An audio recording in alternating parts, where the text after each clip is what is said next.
December 15, 1943. The transport truck rumbled through the frozen Ohio countryside, carrying 37 Italian prisoners of war toward an uncertain future.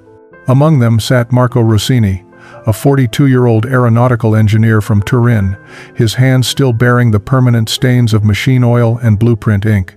He clutched a leather satchel containing his most precious possessions, a slide rule, a worn notebook filled with aircraft specifications, and a photograph of his wife and 2 daughters standing before the Mole Antonelliana.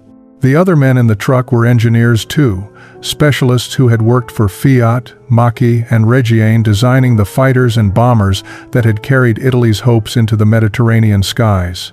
Now they sat in silence, their faces masks of exhausted dignity, watching the alien landscape roll past through the truck's canvas opening.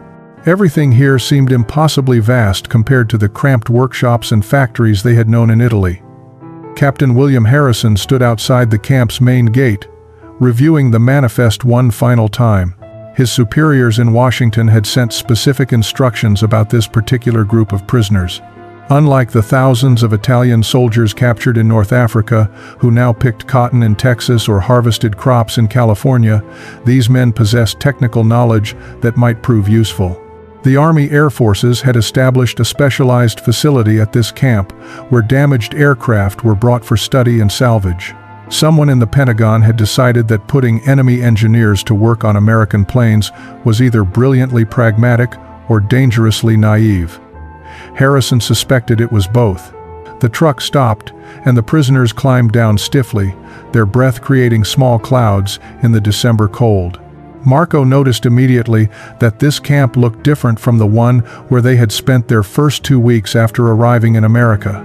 Instead of the typical rows of barracks and guard towers, he saw several large hangars and what appeared to be a machine shop.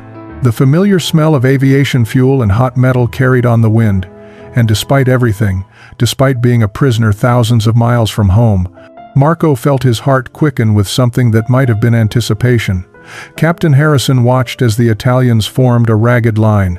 They looked beaten down by their journey, by Italy's surrender, by the weight of being on the losing side of history. But Harrison noticed something else in their eyes too, especially in the older man with the leather satchel who stood straighter than the others. There was a spark there, a professional pride that captivity had not yet extinguished. "Welcome to Camp Perry," Harrison said, his words translated by a young corporal who spoke passable Italian. "You will be working in our aircraft maintenance and study facility.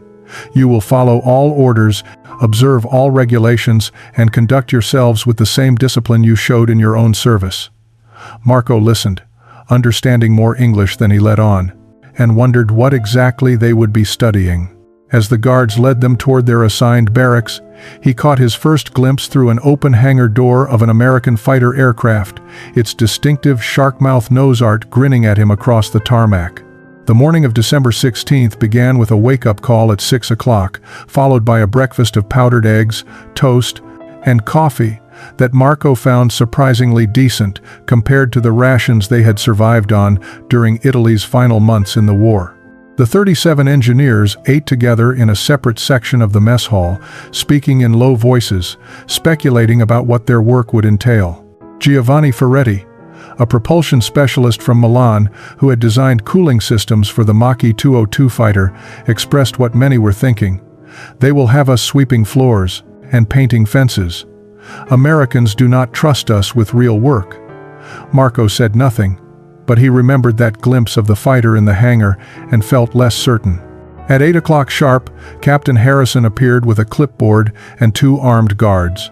He divided the engineers into 3 groups based on their specializations: airframe and structures, propulsion and engines, and instruments and systems.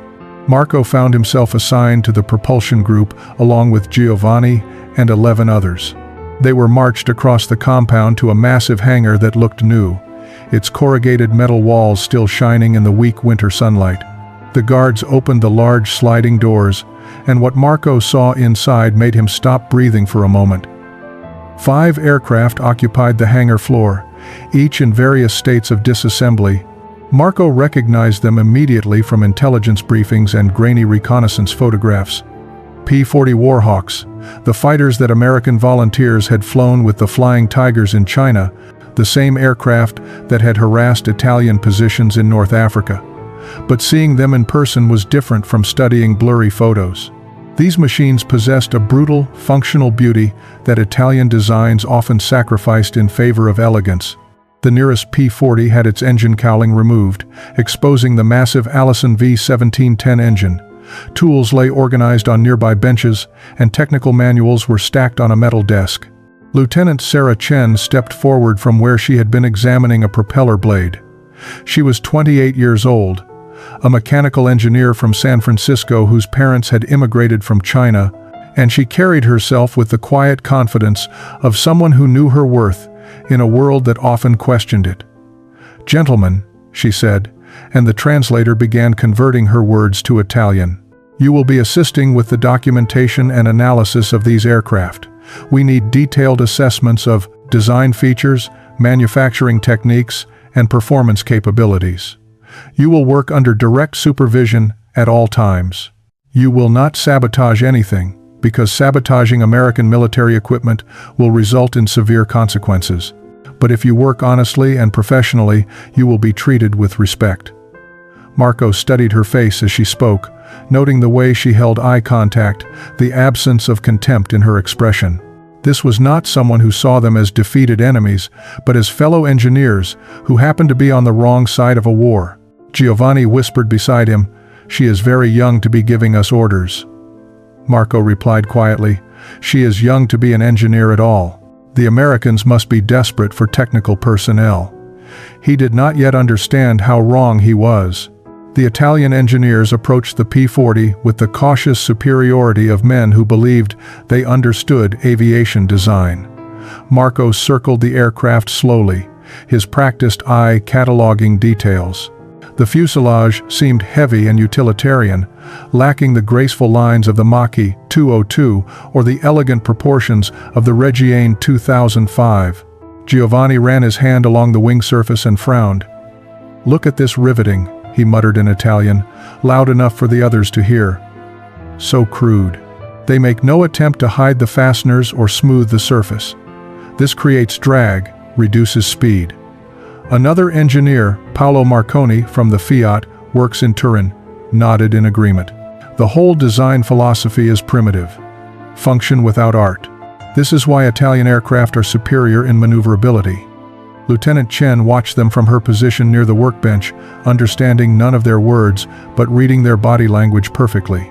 She had seen this reaction before from German engineers who had been captured earlier in the war. That initial dismissiveness, the assumption that American engineering was somehow inferior because it did not conform to European aesthetic standards.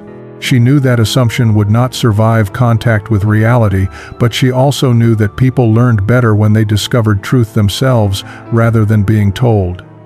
"Please begin with basic measurements," she instructed through the translator.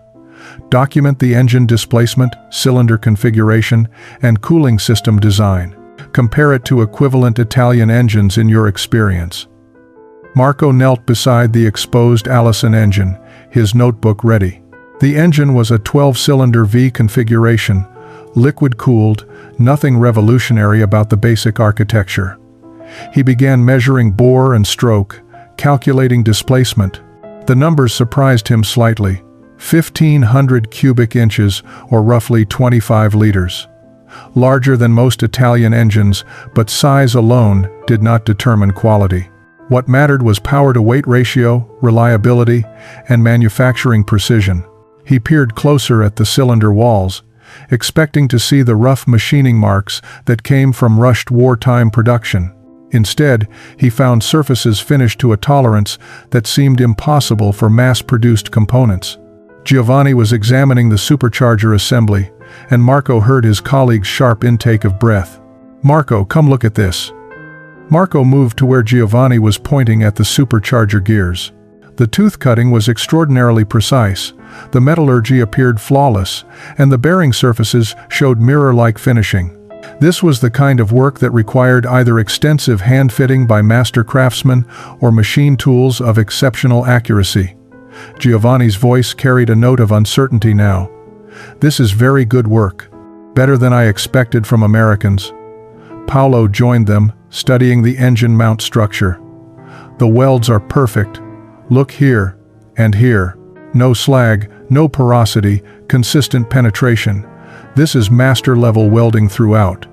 Lieutenant Chen noticed the change in their postures, the way their breasts too. Dismissive gestures had transformed into genuine examination. She said nothing, simply made notes on her own clipboard. The afternoon light filtered through the hangar's high windows, casting long shadows across the concrete floor where 3 Italian engineers were beginning to question assumptions they had held for years. The P-40 sat silent and patient, keeping secrets that would take weeks to fully reveal. The following week brought deeper investigation, and with it, deeper unease. Marco had requested permission to fully disassemble one of the Allison engines, and after some deliberation, Captain Harrison had approved the request under strict supervision. Now, on the morning of December 23rd, Marco and his team stood around a workbench covered with engine components laid out in precise order. Each piece told a story that contradicted everything Marco thought he knew about American industrial capacity. He picked up a piston, feeling its weight in his hands. The aluminum alloy was lighter than comparable Italian components, yet the surface hardness suggested heat treatment processes that should have made mass production prohibitively expensive. Marco examined the piston rings under a magnifying glass, looking for the telltale signs of hand-fitting that such precision would require. The rings showed no evidence of individual adjustment. They were manufactured to tolerances so exact that hand-fitting was unnecessary. He set the piston down and picked up a connecting rod, studying the bearing surfaces. Again, the same story. Precision that suggested artisanal care, but at a scale that implied factory production. Giovanni was working on the crankshaft, running measurements with his micrometer. His hand shook slightly as he recorded the numbers. "Marco, the balance is perfect. The counterweights are exactly matched. The bearing journals vary by less than 1/1000th of an inch across all 12 positions." He looked up, his face pale. "This kind of precision requires either weeks of manual balancing or machinery we do not have in Italy." Marco nodded slowly, feeling a cold weight settling in his stomach. He had spent 15 years in Italian aircraft factories. He knew what their best machinists could achieve, knew the limitations of their machine tools, understood the compromises they made between ideal specifications and practical production realities. Lieutenant Chen approached with a manila folder. "I have brought the production records for these engines," she said through the translator. "Captain Harrison approved my request to share basic statistics with you." She handed Marco a single sheet of paper covered in typed numbers. Marco scanned the page, certain he was misreading the English. Monthly production, 4,000 units. Annual capacity, 48,000 engines. He looked up at Lieutenant Chen, then back at the paper. "This number," he said, in halting English, pointing at the production figure. "This is for one factory?" Lieutenant Chen shook her head. "That is for 1 month, from multiple factories. Last year, 1942, total Allison engine production exceeded 60,000 units."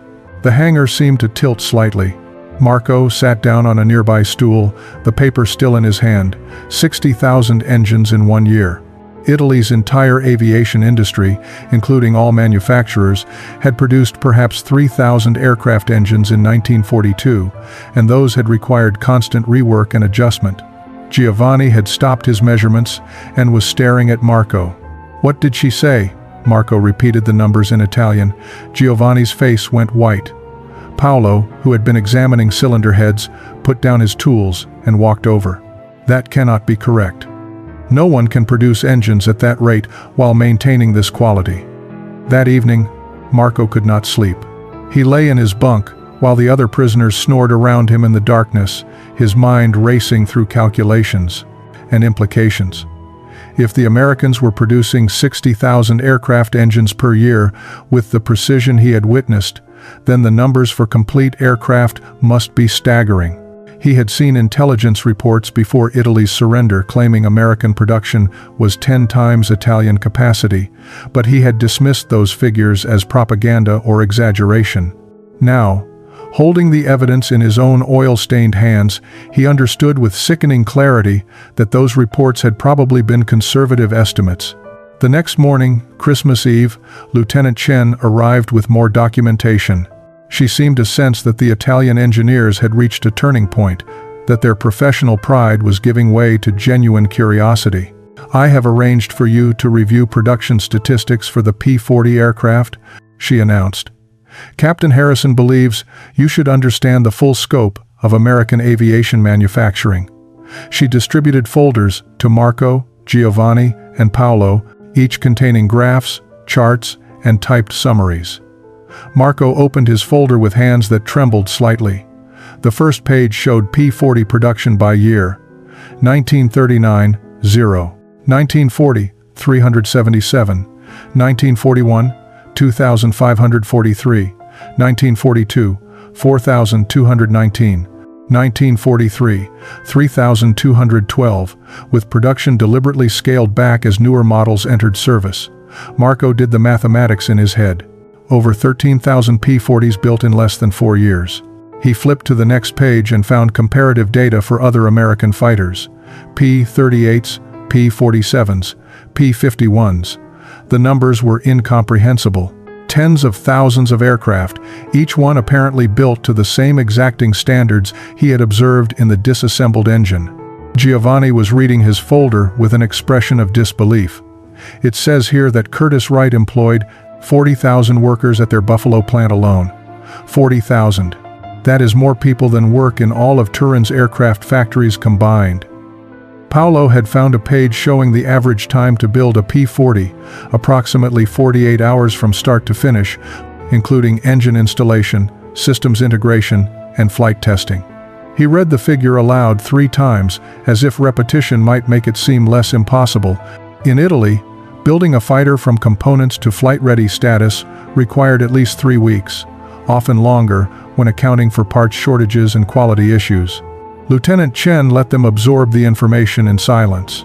She had learned from her previous work with German engineers that this moment required careful handling. Men who had dedicated their lives to their profession were confronting the reality that their efforts had been futile from the start. Not because they lacked skill or dedication, but because they had been working within a system that could never compete with American industrial scale. "These numbers represent 1943 production," she said quietly. 1944 production is projected to be significantly higher across all aircraft types. Marco closed his folder and looked at her directly. "We never had a chance, did we?" he asked, in careful English. Lieutenant Chen met his gaze. "No," she said simply.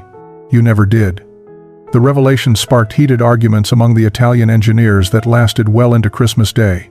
The camp's recreation hall, decorated with modest paper ornaments by well-meaning guards, became an arena where professional identities clashed against undeniable evidence. Marco sat at one of the long tables, his production folders spread before him, while Giovanni paced back and forth, his voice rising with each circuit of the room. "You are too quick to accept their propaganda," Giovanni insisted. "These numbers are designed to demoralize us. Yes, the Americans have resources, but quantity does not equal quality. Our designs are still superior in aerodynamics, in elegance, in the relationship between pilot and machine." Paolo slammed his hand on the table. "Elegance? We are talking about elegance, while their factories produce aircraft faster than we can shoot them down? Wake up, Giovanni. I have examined that engine. I have measured those tolerances. This is not propaganda. This is manufacturing capability that makes our best efforts look like medieval blacksmithing." Other engineers joined the debate, voices overlapping in rapid Italian. Some sided with Giovanni, clinging to the belief that Italian engineering excellence somehow compensated for American industrial might. Others, like Paolo, had crossed a threshold of acceptance and were angry at themselves for not seeing the truth sooner. A few remained silent, processing their conclusions privately. Marco finally spoke, his voice cutting through the noise. "I have spent 20 years designing aircraft engines. I know what is possible with the machine tools we had in Turin. I know what our metallurgists could achieve with the materials available to us. I know the limits of our electrical systems, our instrument manufacturing, our propeller production." He paused, choosing his words carefully. "We did excellent work within our constraints, but the Americans do not have those constraints. They have raw materials we could only dream of, machine tools we did not know existed, and a manufacturing philosophy completely different from ours." Giovanni stopped pacing. "So you admit defeat? You accept that everything we worked for was pointless?" Marco shook his head. "I admit reality. There is a difference. We lost this war the moment it began, because we were fighting with 19th century industrial capacity against a nation that had already entered a new age of manufacturing. Our pilots were brave. Our designs were often clever. But we were building hundreds of aircraft per year while they built thousands per month. Mathematics does not lie, Giovanni. Physics does not care about pride." The room fell quiet. Outside, snow had begun to fall, covering the Ohio landscape in white. Through the window, Marco could see American soldiers heading toward their own Christmas celebrations, probably eager to return to families and homes that had never known bombardment or invasion. Lieutenant Chen appeared in the doorway, hesitating when she saw the tense faces of the Italian engineers. "I apologize for the interruption," she said through the translator. "I wanted to wish you Buon Natale and to tell you that Captain Harrison has approved additional research access for those interested in learning more about American manufacturing methods." She looked directly at Marco. "Some truths are painful, but understanding them is the first step toward something better." The day after Christmas, Lieutenant Chen stood before a blackboard in the hangar's small classroom, chalk in hand, facing 12 Italian engineers who had volunteered to attend her lecture on American manufacturing philosophy. Marco sat in the front row, his notebook open, ready to learn. Giovanni had not come, still processing his wounded pride in the barracks. But others, including Paolo, had decided that understanding their defeat was more valuable than nursing their egos. "The difference," Lieutenant Chen began, "is not that American engineers are smarter or more skilled than Italian engineers. The difference is philosophy." She wrote 2 words on the blackboard: interchangeable parts. In 1913, Henry Ford perfected the moving assembly line for automobile production. This concept revolutionized American manufacturing. Instead of skilled craftsmen building entire products from start to finish, we break production into simple, repeatable steps. Each worker becomes expert at one specific task. Each component is manufactured to such precise tolerances that any part fits any assembly, without custom fitting. Marco raised his hand. "But this removes the craftsman's art. In Italy, a master mechanic takes pride in hand-fitting components, in achieving perfection through skill and experience." Lieutenant Chen nodded. "Yes, and that Italian mechanic can probably build a better engine than any single American worker. But here is the question. How many engines can that master mechanic build in 1 month? 5? 10? She paused. "Our system produces 4,000 engines per month because we do not rely on individual mastery. We rely on systematic precision built into the manufacturing process itself." She turned back to the blackboard and wrote, "Standardization. American factories use standardized measurements, standardized tools, standardized procedures. A machinist in Buffalo uses the exact same specifications as a machinist in Los Angeles. If a part is manufactured in Detroit, it fits an assembly in Seattle. This allows us to distribute production across dozens of factories, train workers quickly, and maintain quality through systematic processes rather than individual skill." Paolo was taking notes furiously. "But how do you achieve such precision without master craftsmen? The machine tools themselves must be extraordinarily accurate." "Exactly," Lieutenant Chen said, a hint of satisfaction in her voice. "American investment in machine tool technology has been massive. We build machines that build machines. Our lathes, mills, and grinders are manufactured to tolerances that your Italian factories probably cannot measure, let alone achieve. Then we build thousands of these machine tools and distribute them to factories across the country." She drew a simple diagram showing the flow from raw materials to finished aircraft. The American system also benefits from vertical integration and specialized suppliers. We do not ask one factory to do everything. We have companies that only make instruments, companies that only make propellers, companies that only make hydraulic systems. Each becomes extraordinarily efficient at their specific task. Marco was beginning to understand something profound. The Italian industry had tried to make each factory self-sufficient, capable of producing complete aircraft with minimal outside support. This seemed logical during wartime when supply lines might be disrupted. But it meant every factory remained small-scale, unable to specialize, unable to achieve the efficiencies that came with focusing on perfecting a single product or component. "You sacrifice elegance for efficiency," Marco said slowly. "You sacrifice the craftsman for the system." Lieutenant Chen smiled. "We sacrifice nothing. We simply recognize that elegance means nothing if you cannot produce enough aircraft to defend your country." January brought bitter cold to Ohio and a subtle shift in the relationship between the Italian engineers and their American counterparts. Marco found himself arriving at the hangar early each morning, eager to continue his education. The defensive pride that had characterized those first weeks had transformed into genuine curiosity.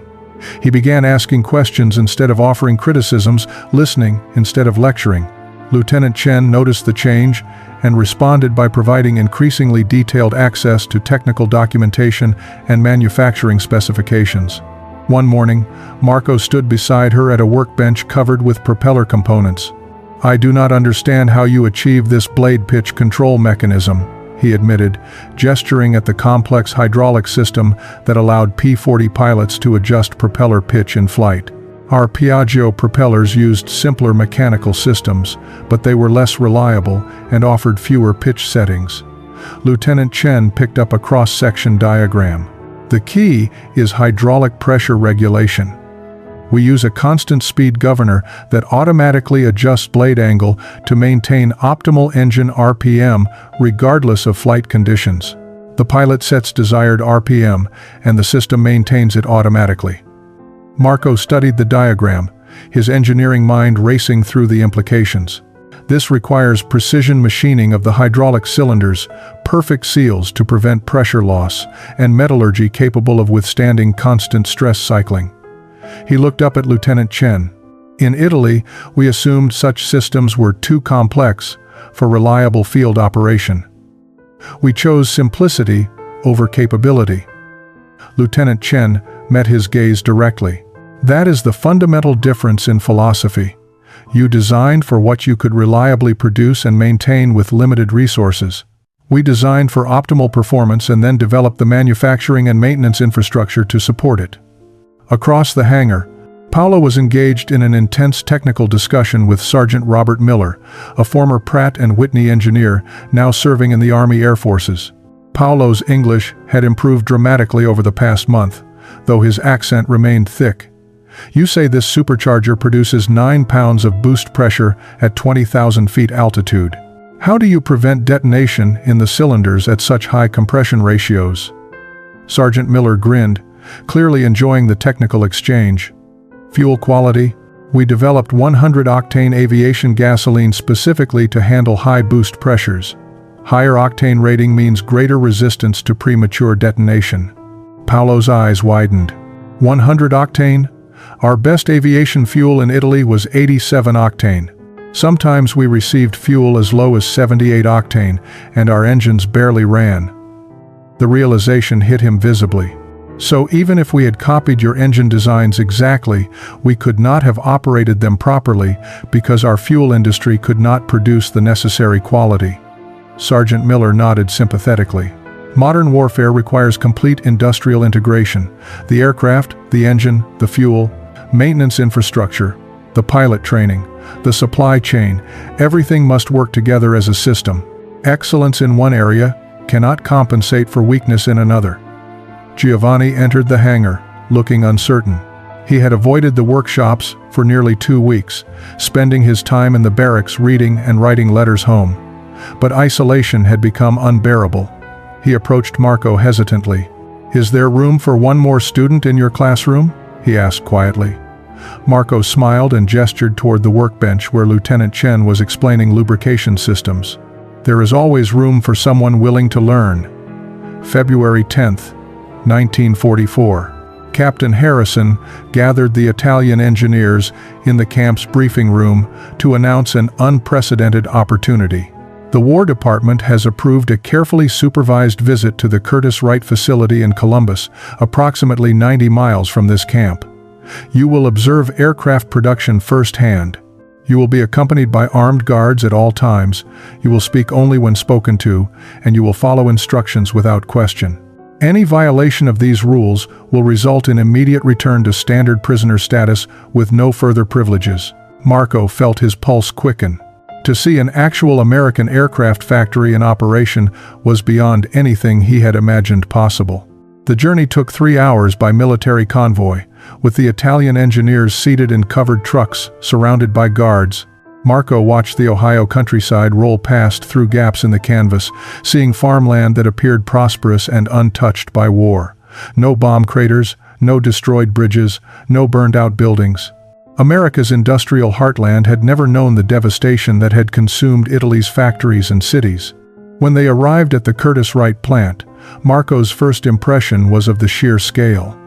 The main factory building stretched for what looked like half a mile, with multiple auxiliary structures surrounding it like satellites around a planet. Inside, the noise was overwhelming. Hundreds of workers moved with purposeful efficiency along assembly lines that seemed to stretch to infinity. Marco watched as P-40 fuselages progressed through sequential stations, each worker adding specific components with practiced precision. At one station, workers installed control cables. At the next, hydraulic lines. At the next, electrical systems. Each task took minutes, and the fuselage moved on to the next station on a wheeled dolly running along floor tracks. Lieutenant Chen, who had accompanied the group, pointed to a large board displaying production metrics. That board shows today's progress. We aim to complete 6 aircraft per day at this facility alone. Giovanni stood frozen, watching a wing assembly process where workers riveted aluminum skin to internal ribs using pneumatic tools that fired faster than hand riveting could ever achieve. The wings moved along an overhead conveyor system, stopping at each workstation for precisely timed intervals. A supervisor with a clipboard monitored progress, checking quality at predetermined inspection points. The process was mechanical, systematic, and remarkably fast. Paolo had found his way to the engine installation area where Allison V1710 engines were being mounted into P-40 airframes. He watched as 4 workers accomplished in 45 minutes what would have taken an Italian crew an entire day. They used specialized lifting equipment, pre-fitted mounting hardware, and worked from detailed instruction sheets that left nothing to chance. But what struck Marco most profoundly was not the machinery or the speed. It was the workers themselves. They were young, many of them women. They wore practical work clothes, safety glasses, and expressions of focused concentration. These were not master craftsmen with decades of apprenticeship. They were ordinary people, probably farmers and shopkeepers and housewives before the war, now building fighter aircraft with assembly line efficiency. A young woman, perhaps 20 years old, was installing instrument panels with casual competence that would have required years of training in Italy. She caught Marco staring and offered a brief smile before returning to her work. That evening, Marco sat at the small desk in the corner of the barracks, a blank sheet of paper before him and a pen in his hand. The camp's censorship rules were clear. All letters home would be read by American officers. Anything relating to military capabilities would be redacted, and any attempt to include coded messages would result in loss of correspondence privileges. Still, Marco needed to write to his wife, Elena. He needed to try explaining what he had seen, what he had learned, even if he could not express the full magnitude of his revelation. "My dearest Elena," he wrote in Italian, knowing the censors employed translators. "I hope this letter finds you and our daughters safe and healthy. I think of you constantly and pray that the fighting has not reached Turin. Life here continues to be tolerable. We are well fed, warm, and treated fairly by our captors. I have been assigned to work that uses my engineering skills, examining American aircraft manufacturing. I cannot provide details, but I can say that I am learning much about different approaches to industrial production." He paused, choosing his next words carefully. "I have come to understand that our nation was not defeated through lack of courage or skill, but through differences in industrial capacity that we could not overcome, regardless of determination."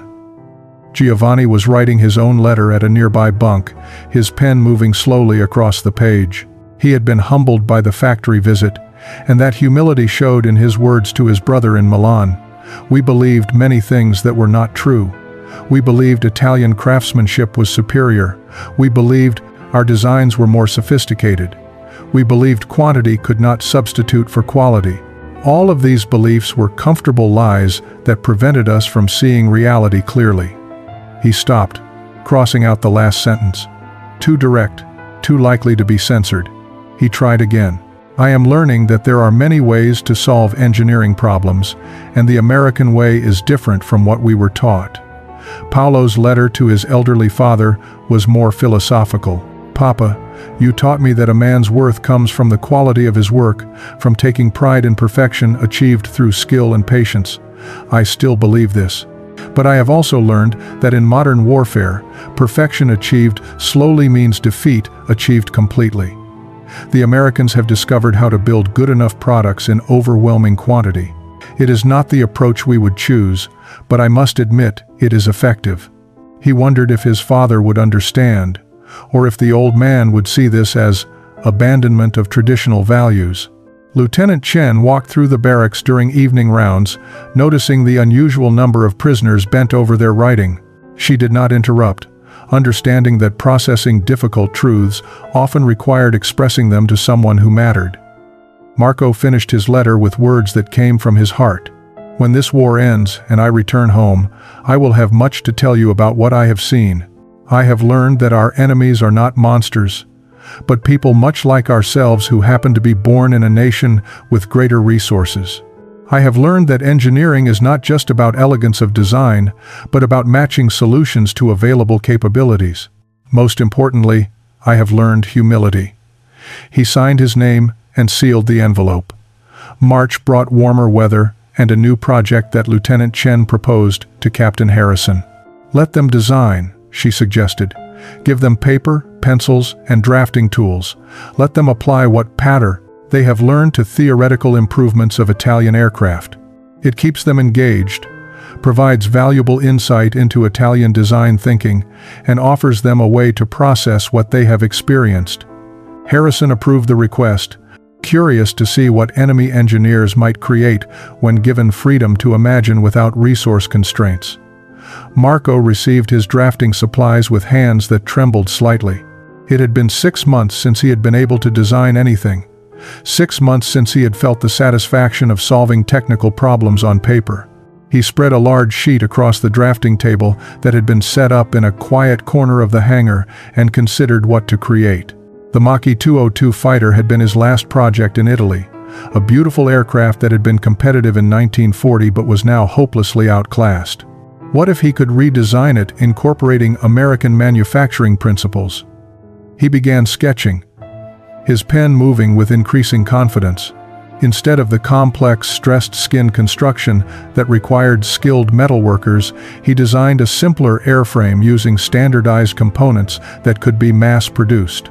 Instead of the hand-fitted engine cowlings that required hours of adjustment, he specified modular panels with standardized mounting points.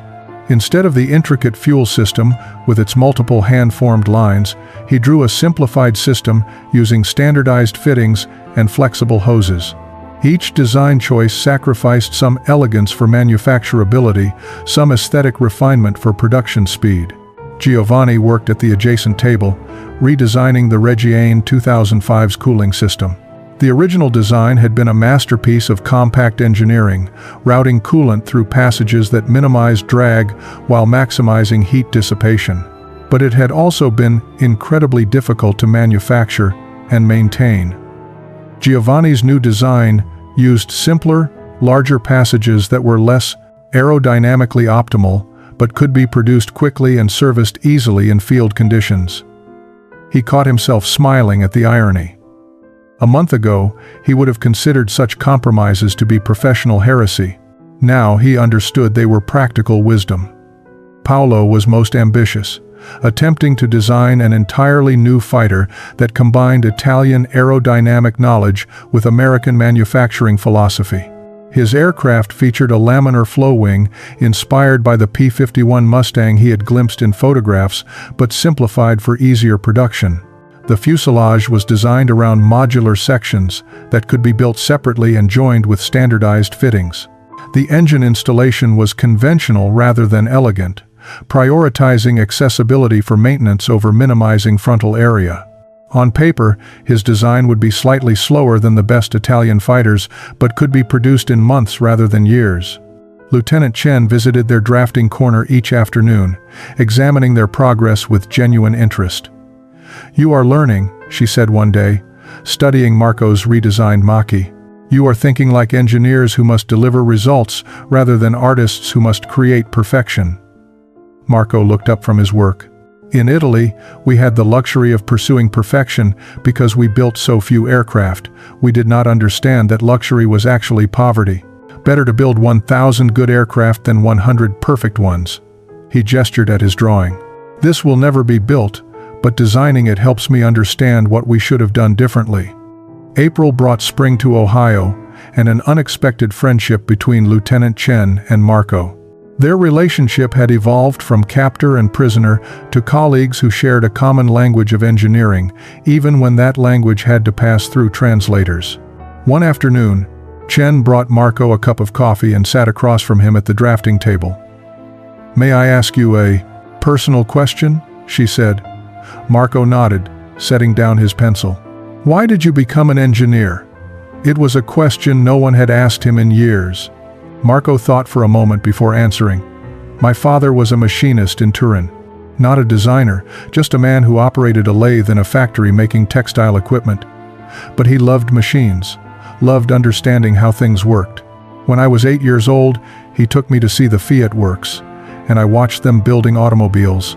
The precision, the purpose, the way individual components came together to create something greater than themselves, it was like music made from metal. I knew then that I wanted to spend my life creating machines." He paused. "And you? Why engineering for a woman in America? That cannot have been an easy choice." Chen smiled, a hint of old battles fought showing in her eyes. "My parents immigrated from China when I was 3 years old. My father worked in a laundry in San Francisco, my mother as a seamstress. They wanted better for their children, so they sacrificed everything for education. I was good at mathematics, excellent at physics. My high school teacher encouraged me to apply to university for engineering, though he warned me that I would face resistance as both a woman and a Chinese American. He was right. But the resistance taught me that proving yourself through excellence is more powerful than demanding acceptance." Giovanni had been listening from his nearby table. He approached hesitantly, his English improving but still halting. "Lieutenant Chen, I must apologize. When you first taught us, I thought you too young, he struggled for words, too different to understand real engineering. I was wrong. You understand not just machines, but the purpose of machines. In Italy, we forgot that aircraft exist to win wars, not to win design competitions." Chen accepted the apology with grace. "In every country, engineers must learn to balance idealism with pragmatism. You learned under conditions of scarcity, so you optimized for efficiency in small-scale production. We learned under conditions of abundance, so we optimized for mass production. Neither approach is inherently superior. They are responses to different circumstances." Sergeant Miller joined the conversation, bringing technical drawings of the new P-47 Thunderbolt. "Want to see what we are building now?" he asked the Italian engineers. "Makes the P-40 look like a training aircraft." The group gathered around the drawings, and for the next 2 hours, nationality and prisoner status dissolved into pure technical discussion.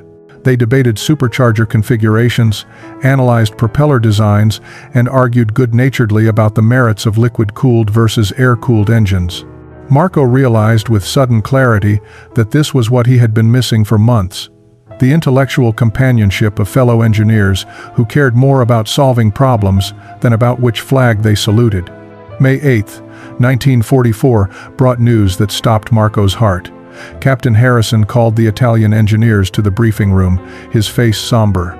Through the translator, he announced that Allied forces had broken through German defensive lines in Italy and were advancing toward Rome.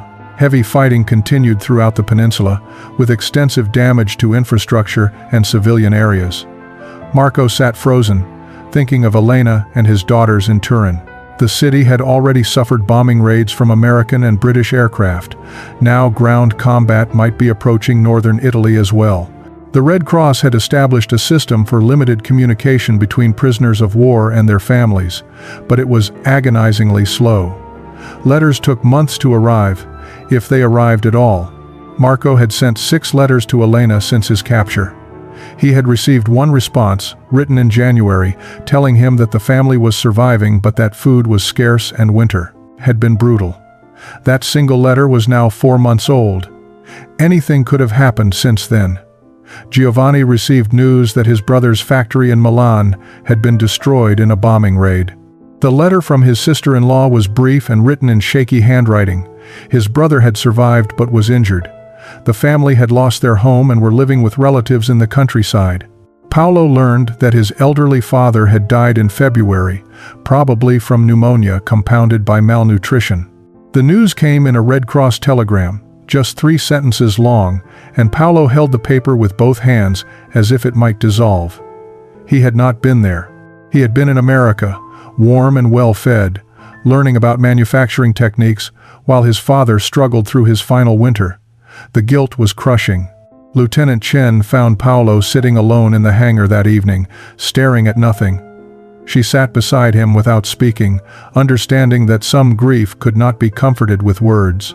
After a long silence, Paolo spoke in Italian, then repeated himself in broken English. "I was angry at my father for not understanding modern engineering. I thought him old-fashioned, stuck in traditional ways. Now he is gone, and I cannot tell him that tradition has value too, that not everything must be sacrificed for efficiency." The accumulating news from Italy created a heavy atmosphere in the camp. The engineers continued their work, but their enthusiasm was dampened by worry and grief. Marco found it increasingly difficult to concentrate on his designs, his mind constantly drifting to Elena and wondering if she was safe, if his daughters had enough to eat, if their home still stood. Lieutenant Chen adjusted the work schedule, allowing more time for the prisoners to write letters and to gather in small groups for mutual support. She had seen this before with other prisoners, the moment when the abstract concept of homeland became concrete reality of specific people in specific danger. One evening, Captain Harrison made an announcement. The Red Cross has confirmed that Turin suffered additional bombing last week. However, civilian casualties were reported as light, and residential areas were largely spared. Most damage was concentrated on industrial targets. Marco closed his eyes and allowed himself a moment of hope. Perhaps Elena had received his letters. Perhaps she knew he was alive and thinking of her constantly. Perhaps they would both survive this war and find their way back to each other. June 6, 1944. D-Day. The Allied invasion of Normandy signaled the beginning of the end for Germany and its remaining Axis partners. In the Ohio prisoner camp, the Italian engineers listened to radio broadcasts with mixed emotions. Liberation of Europe meant hope for their families, but it also meant the eventual reckoning with what came next. Marco stood at the window of the barracks, watching American soldiers celebrate the invasion news, and felt utterly disconnected from both his past and his future. Captain Harrison called a meeting in early July. The War Department is developing policies for Italian prisoners of war as the conflict moves toward conclusion, he announced. Italy is no longer our enemy. Your nation has joined the Allied cause against Germany. This changes your status and creates options that did not previously exist. He paused, letting the translator catch up. Some of you will be repatriated to Italy as soon as transportation can be arranged. Others may be eligible to remain in the United States under special provisions for technical specialists. The choice will be yours, but you must begin thinking about what you want your future to hold.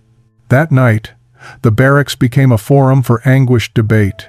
Giovanni was adamant about returning. Italy is my home. My family is there. Whatever remains, whatever has been destroyed, it is still where I belong. I will help rebuild our country with what I have learned here. Others agreed, feeling the pull of homeland despite everything. But Marco found himself uncertain in ways that surprised him. He desperately wanted to see Elena and his daughters. But he had also begun to imagine possibilities that did not exist in devastated Italy. He had learned skills and approaches that would be wasted in a country with no functioning aircraft industry, no machine tool factories, no industrial infrastructure that could use his newfound knowledge. Paolo was wrestling with similar questions. My father is gone. My mother lives with my sister's family in Naples. I have no property, no position waiting for me. What do I return to? A country in ruins, occupied by foreign armies, probably facing years of poverty and rebuilding. He looked at Marco. Here, Lieutenant Chen says there may be opportunities in aviation companies for foreign engineers with appropriate clearances. We could continue learning, continue working in our profession. Is it wrong to consider staying? The question hung in the air, heavy with implications of loyalty, identity, and survival. Lieutenant Chen had been assigned to counsel the Italian engineers through this decision process. She met with Marco privately in her small office adjacent to the hangar. There is no wrong answer, she told him. Going home to family is honorable. Staying to build a new life is also honorable. Only you can determine which path serves your values and needs. Marco rubbed his face tiredly. In Italy, I would return as a defeated soldier, a man who worked for a fascist regime, someone who must live down shame. Here, I could simply be an engineer, judged by my skills rather than my history. But abandoning my country in its darkest hour, leaving my wife to face hardship alone for months or years more, while I pursue comfort in America, how could I live with that choice? Chen had no answer because there was no good answer, only difficult compromises and intentional, uncertain futures stretching in every direction. August 19, 1944. The day of decisions arrived with unexpected speed. Captain Harrison had received final authorization from the War Department regarding the disposition of Italian technical prisoners. Those who chose repatriation would be processed through Ellis Island and transported to Italy via Red Cross ships. Those who chose to remain would be transferred to a different status entirely, becoming civilian technical advisors under contract to American aviation companies, with paths toward eventual immigration if they desired. Marco had received a letter from Elena 3 days earlier, the first communication in 4 months. She wrote that the family was surviving, that the girls were healthy though thin, and that she prayed daily for his safe return. She also wrote something that surprised him: "Do what you must do for our future. If staying in America for a time means better opportunities later, I will understand. We have survived this long. We can survive longer if it means a better life when we are reunited." He read those sentences repeatedly, searching for hidden resentment or obligation, but found only Elena's practical wisdom. She had always been the stronger one. Giovanni stood in the camp's administrative office, signing repatriation papers with firm strokes of the pen. "I am going home," he told Marco. "Italy needs engineers who understand modern manufacturing. I can help rebuild our aviation industry, maybe help establish trade relationships with American companies. What I learned here has value precisely because I bring it back to where it is needed most." Marco embraced his friend, knowing they might never see each other again. "You are a better man than I am, Giovanni." Giovanni shook his head. "I am simply a man who knows where he belongs. You must discover where you belong." Paolo chose to remain, accepting a position with Curtiss Wright as a consulting engineer. His decision was eased by having no immediate family waiting in Italy, and by genuine excitement about continuing to learn American manufacturing methods. "I will send money to my sister," he explained. "I will help from here in ways I could not help from Naples. And perhaps in a few years, when Italy has stabilized, I will return with knowledge and resources that can make a real difference." 12 of the 37 Italian engineers ultimately chose repatriation. 25, including Marco, chose to stay. The day the first group departed was overcast and heavy with emotion. The departing engineers gathered their few possessions, said their goodbyes, and boarded the transport trucks that would take them to processing centers. Marco watched Giovanni's truck disappear down the road and felt a profound sense of loss mixed with relief. He had made his choice. He would work for Pratt & Whitney in Connecticut, learning about radial engine design. He would send most of his earnings to Elena through Red Cross channels. And he would carry the weight of being comfortable while his family struggled, because there was no choice without sacrifice. Lieutenant Chen found him standing alone near the empty barracks. "Regrets?" she asked. Marco shook his head. "Not regrets. Just recognition that every choice has a cost. I have chosen the future over the past." 25 years after that August day when Italian engineers made their choices, Marco Rossini stood in the Hartford headquarters of Pratt & Whitney, now a senior design consultant with gray hair and reading glasses. The year was 1969, and the aerospace industry had transformed beyond anything he could have imagined during those early days at Camp Perry. He had helped design engines that powered jet aircraft, contributed to turbine technology that made modern aviation possible, and earned 17 patents bearing his name alongside American colleagues. Elena had joined him in America in 1946, bringing their daughters to a country that felt foreign but offered opportunities impossible in war-ravaged Italy. The reunion had been awkward at first, 2 years of separation creating distance that took months to overcome. But they had built a good life.